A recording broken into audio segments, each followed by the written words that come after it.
There's a quote. It might be by Frederick Jameson in The Cultural Logic of Late Capitalism, or Mark Fisher in Capitalist Realism, or possibly Slavoj Žižek in One of a Million Places.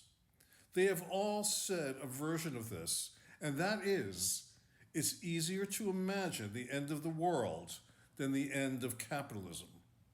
And that's where we must start, with our imagination, saddled and addled by centuries of crushing conditioning and propaganda to believe this system is the system, the only system. It's not. We've been browbeaten into believing capitalism is the only system that works. Yet somewhere deep in our minds, we know the truth. It doesn't. Except for the elite who have created their own class in the capitalist system by cheating and lying and benefiting from the capitalist system's built-in inequities and unfairness, and then locking all the doors to their stolen treasures so they don't have to share it with those that truly earned and deserve it. We've been told that capitalism is the only economic and political system that ensures freedom for so long we can't see the walls of the capitalist prison that surrounds us. Or even more insidiously, capitalism lets us see the walls of the prison and simply convinces us we don't. What is the key to changing this? Well, there are many keys because there are many locks, because the elite don't want to let you in. But the first key, the most important key, is freeing our minds. George Clinton said, "Free your mind and your ass will follow." Breaking free of the chains that bind us mentally and emotionally to capitalism is the first and most important step to true liberation. Try it. Here are some exercises to help you get your mind in shape to reject and overthrow this system. At first, it might seem or feel funny. It might seem like a joke. But do them every day, like squats or pull-ups. Do them regularly, and suddenly your mind and imagination will see beyond capitalism. It will create a new paradigm, a new reality. So here are some mental exercises. Remember, start slow. If you feel weak and dizzy, stop. Sit down, have some water, take a breath. But then, as soon as possible, start again. You will see that eventually your mind will get stronger. Here we go. So imagine right off the bat, no borders, no countries. The concept of borders and countries are made up. They are illusions created to protect the elites. Everyone would benefit from a borderless world except the privileged class. They will try to tell you through their corporate-produced media propaganda that it would be chaos. But think, it's chaos right now for everyone but them. Maybe we can impose a fair and equitable order where honorable people do honorable things. I know it sounds crazy, but just imagine it. And while we're at it, finally revise history and replace all the lies and myths and distortions with truth. The foundation for any fair political system must be truth. Imagine breaking up any corporations that have billionaires as their leaders. And because any corporation that has a billionaire as its leader is by its very nature a multinational corporation that destroys the multinational environment, that creates the ecological catastrophe that we all must live in, that wants us to adhere to strict borders while they ignore them, that exploits and abuses workers, imagine taxing those billionaires, not just here, but globally. Every country that has been plundered gets their piece of the pie without loopholes until being a billionaire isn't a thing anymore. You might make $1 billion, you might have $1 billion, but it's not yours. You didn't earn it, you stole it. Now, you didn't hold up a grocery store, you held up the world. You robbed Earth.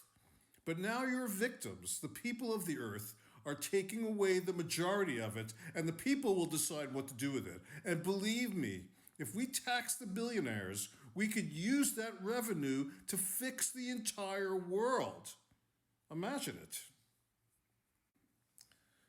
Now imagine turning the industries, the technologies, the manufacturing over to the workers who actually do the labor.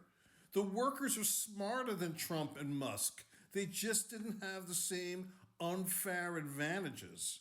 And making their environmental responsibility and workers' rights, including a fair wage, health and retirement benefits, and most importantly, respect and dignity, an essential component of their survival. If you can't figure out how to make stuff without incorporating, no pun intended, these ideas, then maybe you shouldn't be in business. Imagine banning money from elections in all its forms. Money corrupts purity. Money corrupts fairness. Money corrupts progress. Money smothers freedom and liberation. Money seduces, like the siren song, which leads people to make wrong and bad decisions. So imagine banning the lobbyists and special interests, and since it only exists in America, no place else, the Electoral College, so that every vote is clean and unsullied and free of undue influence, and most importantly, counts. Give anyone they want a half an hour or 2 hours of time across all media. Imagine taking a break from the mind-numbing pap that dominates TV for just a couple of weeks for information that will help us make decisions about our destinies. Just 2 weeks and no more. Let us decide with minds unclouded by propaganda and advertising whose ideas make sense and who can deliver on them and who is lying, and fact check their rhetoric so that the rich would have no advantage over the poor. Imagine dismantling the corporate media. There are amazing muckraking journalists and truth tellers who are relegated to fringe publications and media and then branded as marginal. Imagine if their voices could be heard like the New York Times or MSNBC. And there are creative artists too. There are artists who make TV and movies and music that are original, that say something, that move you and scare you and make you laugh and cry and think, and aren't manufactured for the sole purpose of making money for a corporation that distracts us from the truth that these are hypnotic commercials for the perpetuation of capitalism. Commodities disguised as art. Imagine these things. You've been taught to believe ideas like this are naive. You've been taught to believe ideas like this are stupid, but they're not. It's the opposite. I'm sure you all have your crazy ideas of things you've imagined that would make the world a better place without capitalism, and maybe kept them to yourself because you're afraid people will think you're crazy, but they won't. I won't. In fact, you might find out many people have the same idea. Sharing these ideas, imagining that reality is how this starts. You know, manifesting for self-improvement or for enrichment has become such a trend, such a fad. But what if we manifested a different form of government? What if we manifested a different form of country?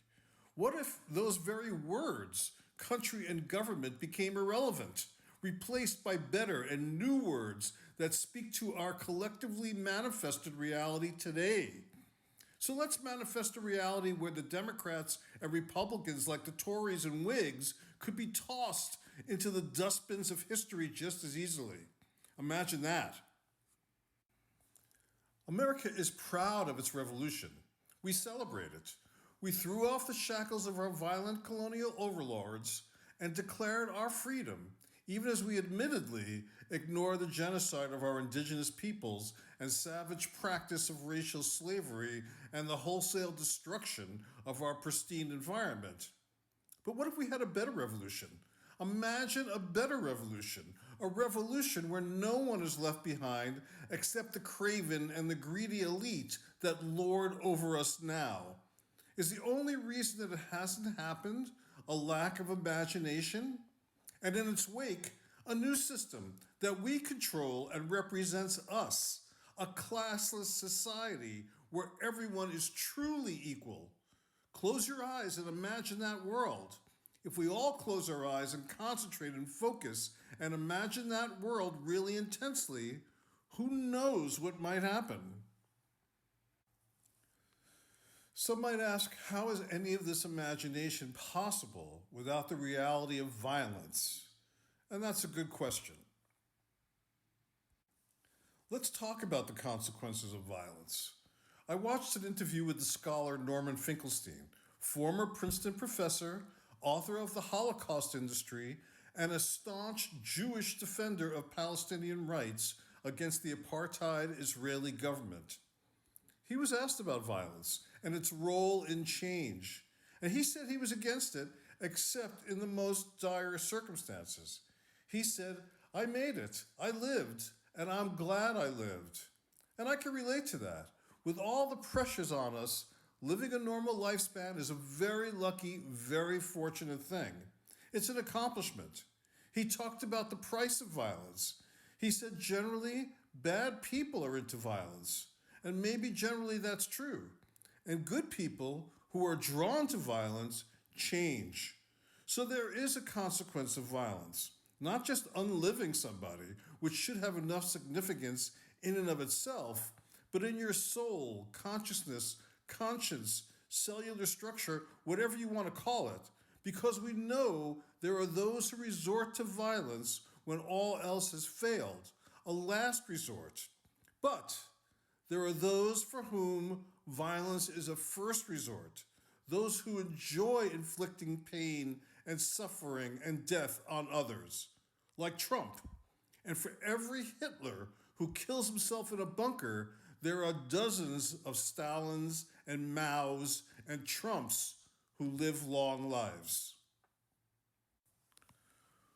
We know the consequences are severe for those who try to make our imaginations a reality. But there is no shortcut. Earth First tried to bring attention to the destruction of the planet by blowing up a few SUVs, and they're all in jail for decades and may never get out. Remember, Nelson Mandela served 27 years in prison.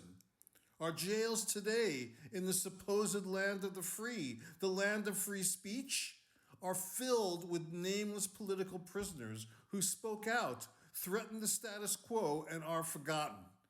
They were fighting these battles for you. Does Trump fight for you? Does Musk fight for you? You might not remember the Weather Underground, who were committed to the violent overthrow of the repressive Nixon government. They committed bombings and other acts of violence, and even wound up killing a few people, including many of their own members. Now, it wasn't like they could go door to door for donations, or solicit funds through the mail, or even get jobs. Why do you want this job, Bill? To pay for the revolution, sir. We'll call you. They resorted to crime to raise money. And I'm not saying that's right. But remember, the American government raises money through crimes and death as well, like the Iran-Contra scandal, or the CIA being the largest drug dealer in the world, or assassinating democratically elected leaders like Allende and Lumumba and replacing them with dictators who work for us, a supposed democracy, in order to rape the natural resources of this country now under the thumb of the USA. Or all our forever wars since World War II. It's crazy. If 1984 was written today, Big Brother wouldn't say war is peace. He'd say war is money. So it's really a question of language, of imagination. One is called a crime, and one is called governance. The radicals and revolutionaries are almost always caught, but the government criminals hardly ever. Let's turn that around. Let's stop calling people who are trying to build a fairer and more just world criminals. Then they wouldn't have to blow up shit. They don't really want to blow up shit. They've just run out of alternatives. Imagine, instead of bombs and guns, our imaginations were the weapons. Whereas, ironically, the government criminals absolutely want to commit these crimes, enjoy, relish, savor committing these heinous acts, and go to great lengths to not get caught by changing the laws to make it okay to commit these crimes. It's not a crime if there's no law against it, and it is a crime if they say so. That's what has to change. Shouldn't we be prosecuting and convicting the government criminals and corporate criminals who destroy countries and dreams and steal all the riches for themselves? Then you'd have Trump and Musk in prison forever. That would be a just society. Imagine that.